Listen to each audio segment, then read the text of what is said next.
This is a MJ production. Good day and a warm welcome to you all. My name is Marius, and on this YouTube channel there will be different series. And one of the series is called the Disability Sport Talk Show. In the Disability Sport Talk Show, I'm going to focus on different disabilities like visual impairment, cerebral palsy, paraplegics, etc. and therefore also different sporting codes.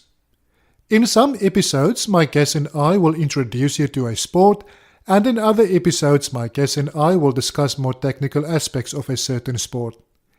If you have any questions or suggestions, you are welcome to post it in the comments of this YouTube channel. Or you can go to the Facebook page, MJ Productions Shows. M for Mike, MJ Productions Shows.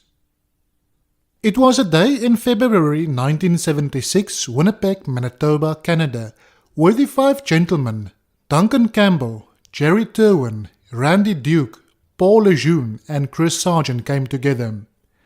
It was their weekly appointment at the local gym. All are quadriplegic and enjoy getting together to lift a few weights with the help of a volunteer. The five men pushed around the gym in their wheelchairs, and as time moved on it became obvious that the volunteer who usually joined them to help lift the weights was not going to turn up. The men noticed a variety of balls and picked up different ones to throw around. With all experiencing hand and arm dysfunction, some balls were more challenging to control than others, but the weight and size of a volleyball worked well, and it was not long before they were passing the ball between themselves to score points into a garbage can. Soon they were divided into 2 versus 3, and realizing they were spending more time trying to pick up the ball that had missed the can, they dispensed with it, and introduced the rule that to score a point, a player had to cross the line with ball in hand at the end of the basketball court. During the weekly gym sessions that followed, the five players continued to develop the simple game they had started. They knew immediately they were onto something that could take off, because up until this point the only team sport available to those with a spinal injury was wheelchair basketball, and this was beyond the physical functionality of the majority of quadriplegics. Wheelchair rugby referee David Jacobs tells us more. It is very much based on a similar situation to the American basketball versus American football. So you move forward, and the three most important parts is that once you have from kickoff, you have 30 seconds, 40 seconds to cross the halfway line. Once you're over the halfway line, you can't come back. You're not allowed to keep the ball in possession for more than 10 seconds. Then you either have to pass it or dribble it. And by dribble, we mean to just bounce it on the ground and pick it up again. You have a total of 40 seconds to score a try.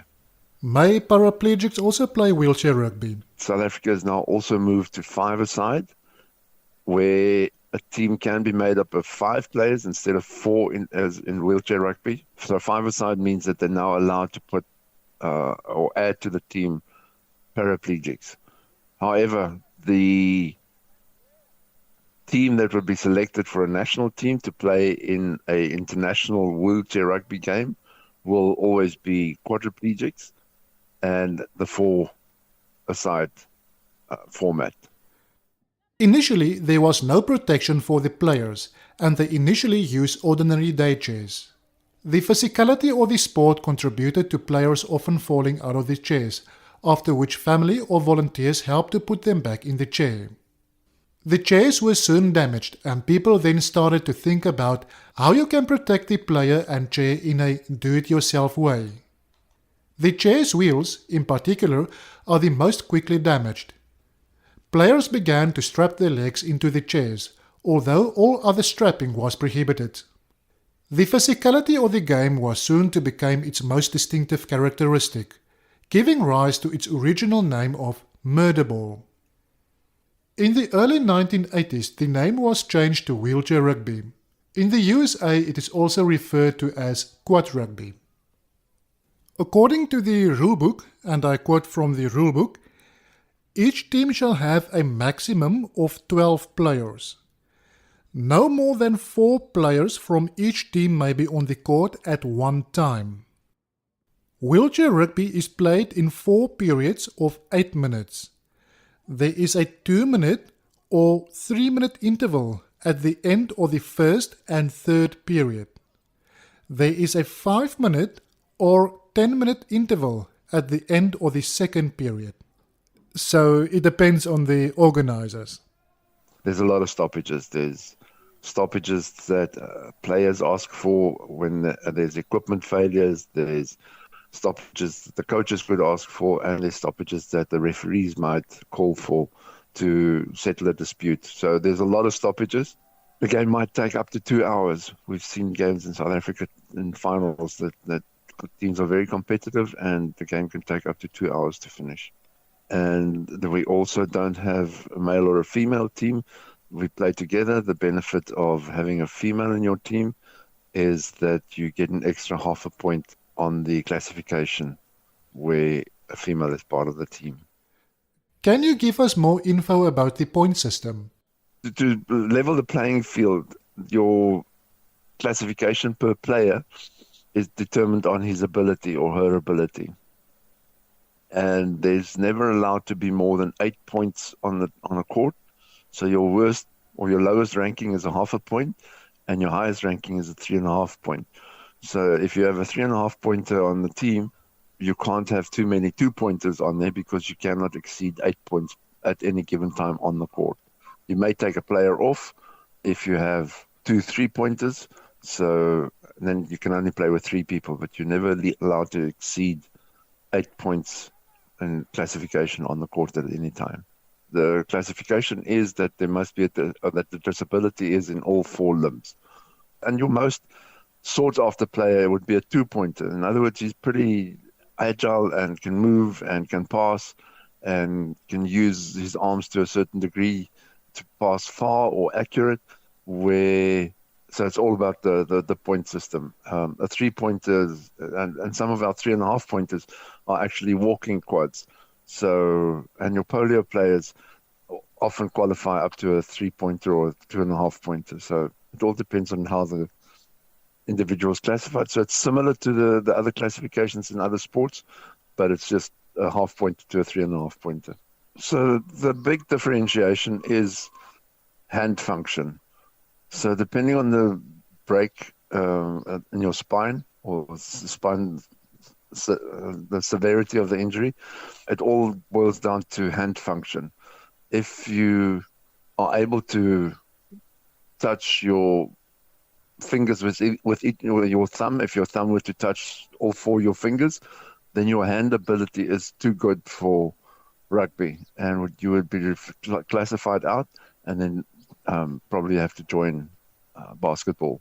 And that's where the differentiation came. It was just all about the hand function. So the worse your hand functions are, the worse your classification. And obviously the arm and so forth. You're strapped into your chair, so you never get to use your legs.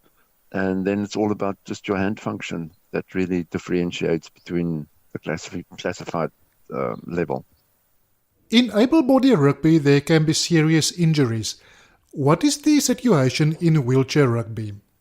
Because of the equipment that we use and the way that we sit in the chair and that we are strapped into our chair, we're pretty well protected. So even if the chair gets knocked, it's not often that players get injured. The worst injury is when a hand gets caught between 2 chairs. There might be a cut or a little thing, but it's never very serious because of the type of the equipment and the safety we have with the equipment that we use. Is it only an indoor game, or can you also play it outside? We've had games outside in parking lots. The most difficult thing is to make sure that the surface that we play on is smooth. If it's a rubberized surface, the more difficult to push the chair. If it's an uneven surface, there's reason that the chairs might fall over easier. So it's all about a flat surface. So international competitions are all based on a wooden floor and give you the opportunity to ease of pushing a chair. If you're in a parking lot and there's stones or stuff in the way, then often that would block the movement of the chair and players would wouldn't be able to move as fast as they do on a smooth surface. Because the gamers are more played indoors, the weather doesn't really have an effect on the game itself. People began to demonstrate the new sport and thereby recruit players. This resulted in the first organized competition in 1978 as part of the Edmonton National Games for the Disabled, with 4 teams taking part, which in turn laid the foundations for the first National Murderball Championships held a year later as part of the Canadian National Wheelchair Games in St. John's, Newfoundland. The first international tournament was in 1989. 2 years later, in 1991, it was recognized as an international sport.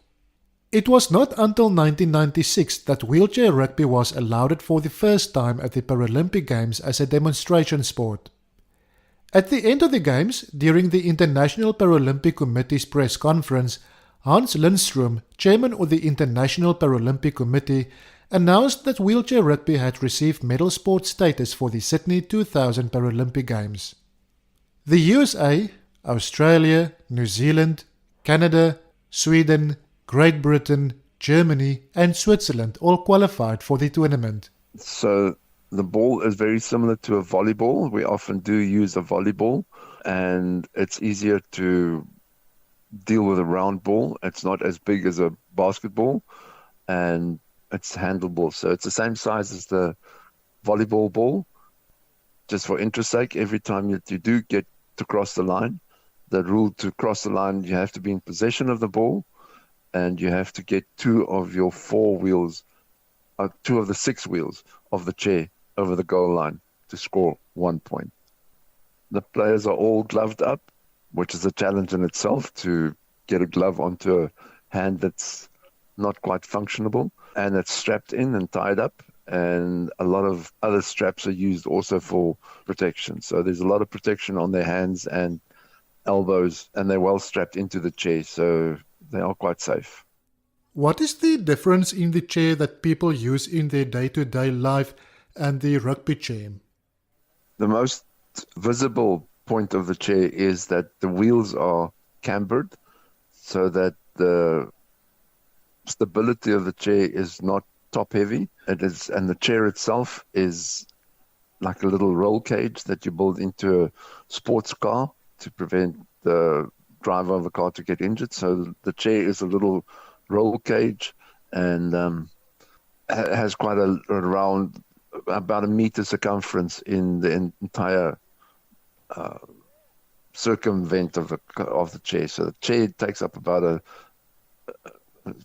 a meter disc space on the floor and is quite safe to use. So the cambered wheels keeps the chair from being top heavy, and the design of the chair is in such a way that it's defensive and stable. If I'm not mistaken, then the players sit not straight up in the rugby chair.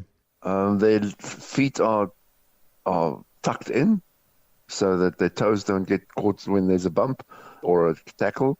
And the chair is so designed that it has a fairly good protection around the feet. So the feet are tucked in and strapped back so that your feet and your legs don't fly loose during a tackle.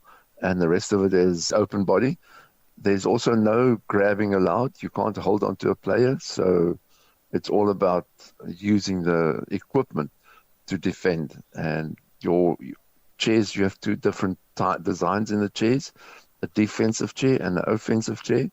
The offensive chair is a lot more rugged and faster because of the player's ability.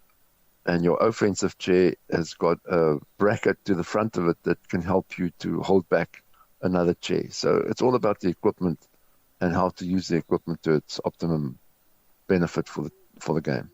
Is it an expensive sport? All sports are expensive because of the amount of traveling that need to be done.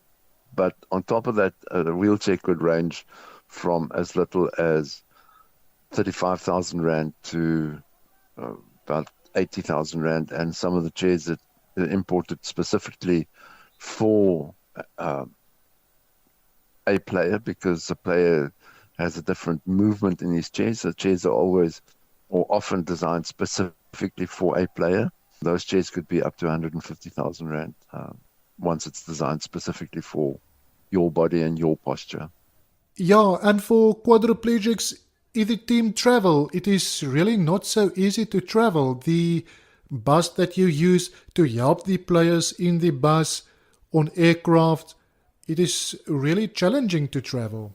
Yes, every time that you do fly and you have a team of, let's say, 10 people, of which 8 are wheelchair bound, you have 16 chairs because you have to have your rugby chair and your day chair. You can't use the rugby chair in daily use because it's a bit wider and doesn't have access through doors.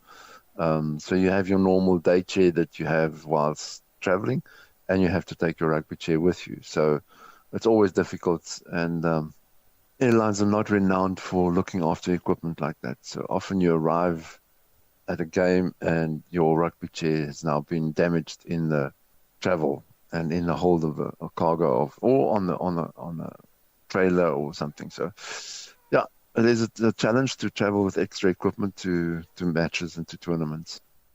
Are there any other challenges that wheelchair rugby had to face? Well, that's a very political question. There are rules in how to select the team and who can qualify. There's quota to be met.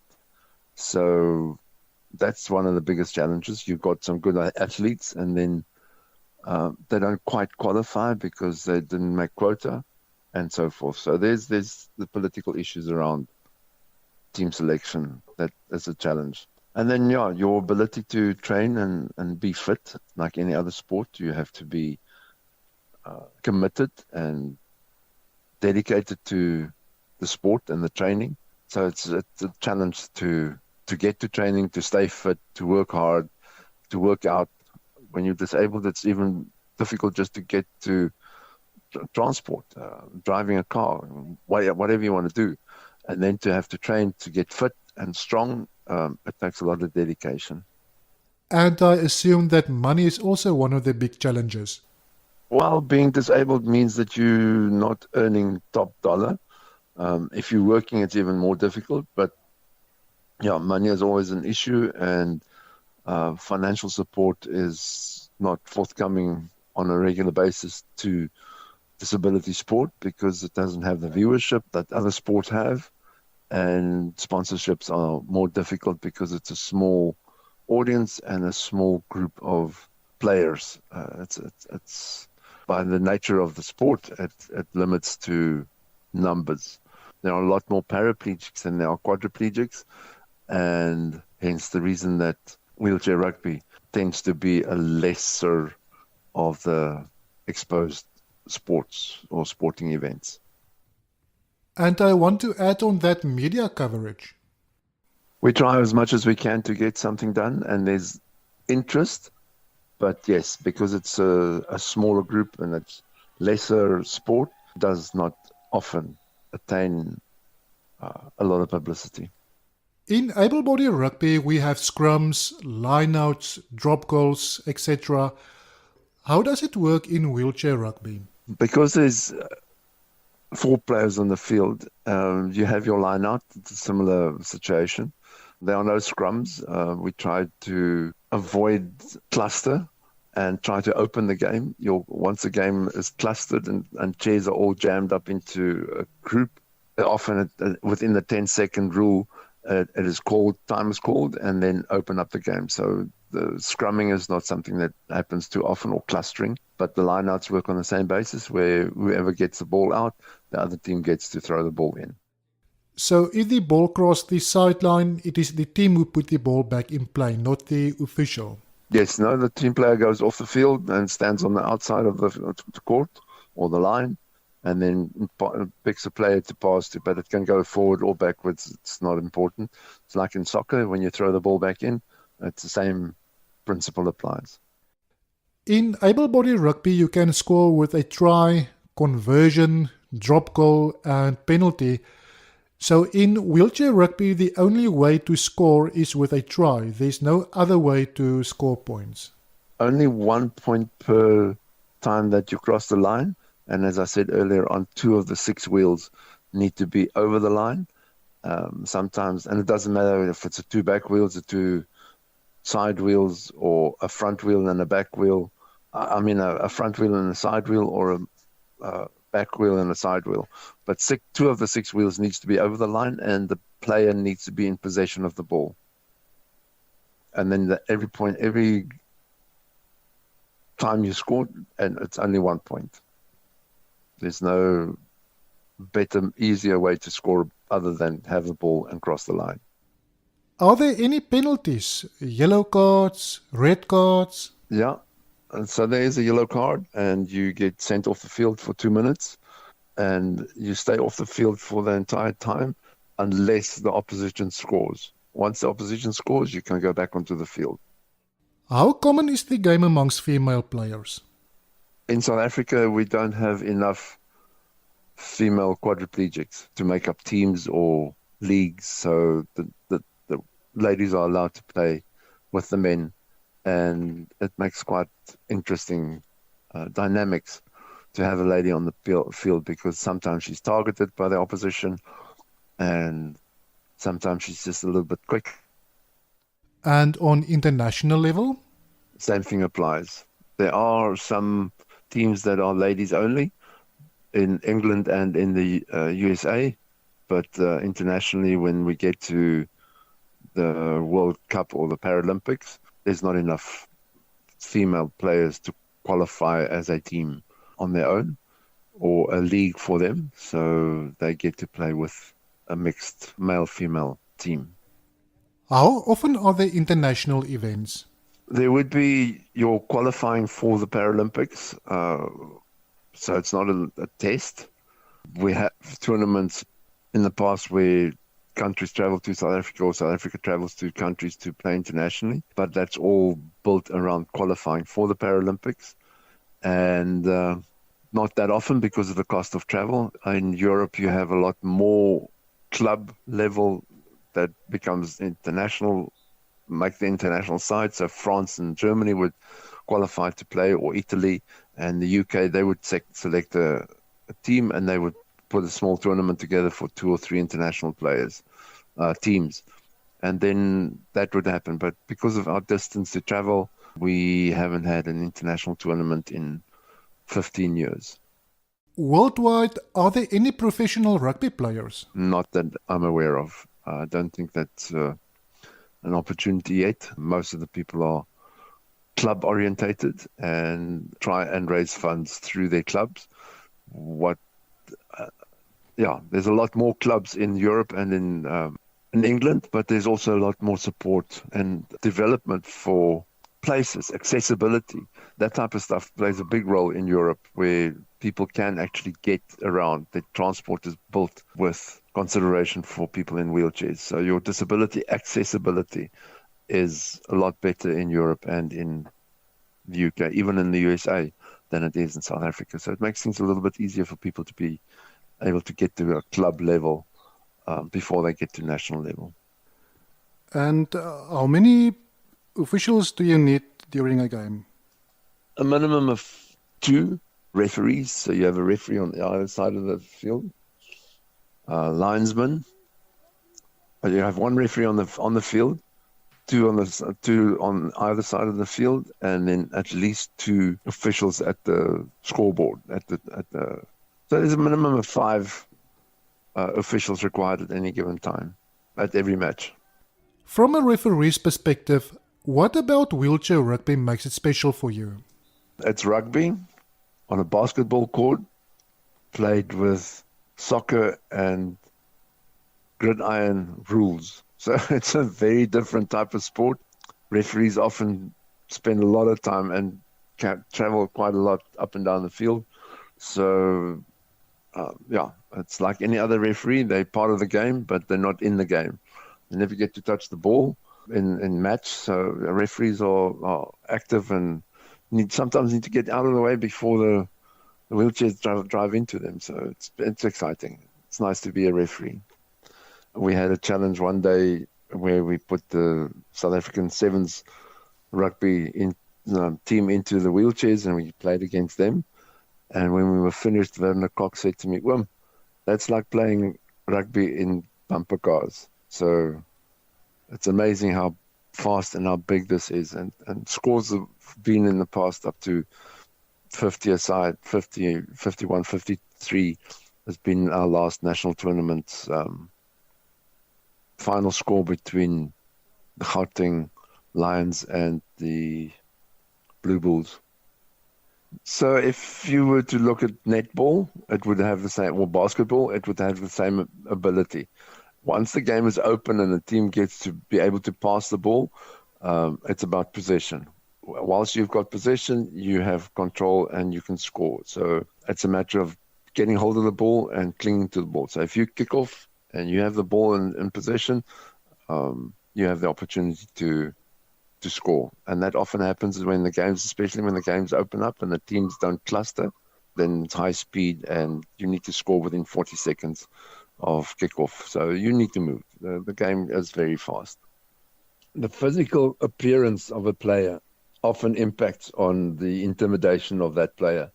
They might not be the fastest or the strongest, but they look fierce and they impact the ability of or the intimidation on the other team. It's like the All Blacks when they do their haka and they slap their hands onto the sides of their wheels. It's devastating and it really looks serious. And then when the game gets going, it's just a game. But the physique of the players often have impact and definitely intimidate the opposition. This brought us to the end of this episode. Thank you very much, David, for your time to tell us more about this sport. Yeah, and so often people think that, okay, you are a quadriplegic. It means, sorry, there is no sport for you. And in the meantime, there is sport for you, like wheelchair rugby, like athletics, like swimming, wheelchair basketball. Thank you, David. Thank you to all the viewers, not only for this specific video, but for all the videos. And a big thank you to those who share the links of this YouTube videos. If you would like to get more information about wheelchair rugby, you can visit the website of the International Wheelchair Rugby Federation.